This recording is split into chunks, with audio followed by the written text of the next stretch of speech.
আলাইকুম সালামু আলাইকুম এসএসসি 26 ব্যাচ। তোমরা যদি এমসিকিউতে কমন পেতে চাও 100%, আমার এই পিডিএফ বইটা পড়লেই হবে, আর কিচ্ছু লাগবে না। এখানে আমি এই পিডিএফটা পড়লে তুমি ক খ এমসিকিউ গ গ সবগুলাই কমন পাবে। এটা আমি এমনভাবে দেখাইছি গত 15 সাল থেকে এই 25 সাল পর্যন্ত, গত 25 সাল পর্যন্ত যতগুলো এমসিকিউ আছে সবগুলো অ্যানালাইসিস করে আমি এখানে দেখাই দিছি। এখানে যে দেখো গ্রুপ বের করে নিয়ে এখানে দেখাইছি, এটা হচ্ছে গ গ এর জন্য ইম্পর্ট্যান্ট।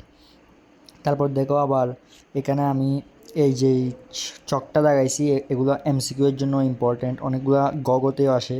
আবার দেখো এখানে দেখাইছি ইলেকট্রন বিন্যাস ও পর্যবেক্ষণের মূল ভিত্তি, এটা হচ্ছে গগ এর জন্য ইম্পর্ট্যান্ট।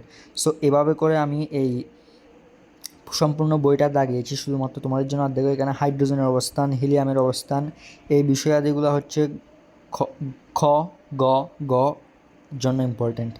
তারপর মৌলের পর্যাবৃত্ত ধর্ম, এটা থেকে তোমার পরীক্ষায় প্রশ্ন আসবে। যদি অধ্যায় 4 আসে তাহলে দেখবে মৌলের পর্যাবৃত্ত ধর্ম, ধাতব ধর্ম, তারপর হচ্ছে তোমার ইলেকট্রন আসক্তি, পরমাণুর আকার সবগুলাই আসবে। এখানে দেখো আমি এটা তোমাদের জন্য যাতে পড়তে সহজ সেভাবে দাগিয়েছি। এখানে দেখো কার ধাতু কোনটি, এগুলো পরীক্ষা আসতে পারে কোন নং গ্রুপের সেগুলা।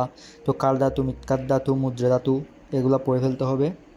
এই পিডিএফটা তোমরা পেয়ে যাবে আমি ডেসক্রিপশন এবং কমেন্টে পিডিএফের লিঙ্ক, হোয়াটসঅ্যাপ এবং টেলিগ্রাম চ্যানেল জয়েন লিঙ্ক দিয়ে দিব। তোমরা সেখানে জয়েন হয়ে গেলেই এই পিডিএফটা পেয়ে যাবে। সেই গ্রুপ চ্যানেলগুলোতে জয়েন হলে তোমরা আরও অনেক পিডিএফ পেয়ে যাবে। সো তারপর আমি যদি একটু নিচে স্ক্রল করি, মনে করো আমি এখন আসি অধ্যায় 7 জারণ। তো এখানে যেগুলো আমি দেখাই দিছি এইগুলো কিন্তু বেশি ইম্পর্টেন্স। সালফারের জারণ সংখ্যা +6। সো দেখো বিক্রিয়া যেগুলো দেখাইছি, ইনশাল্লাহ শুধু বিক্রিয়াগুলো যদি তোমরা যদি এই বইটা 2 হতে 3 বার জাস্ট রিডিং দিয়ে যেতে পারো, ইনশাল্লাহ তোমরা এমসিকিউতে ফুল মার্ক পাবে। 25-এ 23, 24 আবার থাকলে একদম 25-এ পেয়ে যেতে পারো।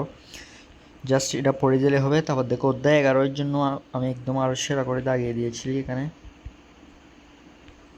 তোমাদের ভাগ্য ভালো, অধ্যায় 10 নিয়ে অনেক কঠিন একটা চ্যাপ্টার, তোমরা এত ইজি যে একটা শর্ট সিলেবাস পাইছো।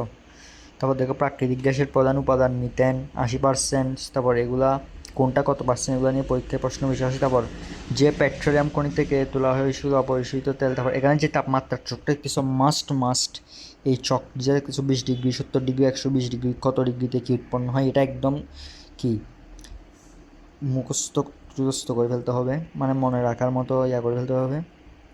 তারপর এখানে যে মনে করো 0 থেকে 20 ডিগ্রি সেলসিয়াস, মানে পেট্রোলিয়াম গ্যাস, সেটা ফুল দেখাইছি না, এটা খ এমসিকিউ এগুলোর জন্য খুব বেশি ইম্পর্টেন্ট। এখানে সবচেয়ে বেশি ইম্পর্টেন্ট হচ্ছে 0 থেকে 20 ডিগ্রি সেলসিয়াস, এটা পেট্রোলিয়াম গ্যাসের জন্য স্ফুটনাঙ্ক, এবং 1 থেকে 4 কার্বন সংখ্যা, এগুলো সবচেয়ে বেশি ইম্পর্টেন্ট। তারপর আরও নিচে স্ক্রল করলে এখানে দেখতে পাচ্ছ এই বিষয়গুলো, অ্যারোমেটিক, হাইড্রোকার্বন, বেনজিন। সো এগুলো সবচেয়ে বেশি ইম্পর্টেন্ট। সো যারা এখন আমার চ্যানেলটি সাবস্ক্রাইব করেন, চ্যানেলটা সাবস্ক্রাইব করে দাও। দেখা হচ্ছে নতুন ভিডিওতে, ততক্ষণ সাথে থাকো। আসসালামু আলাইকুম।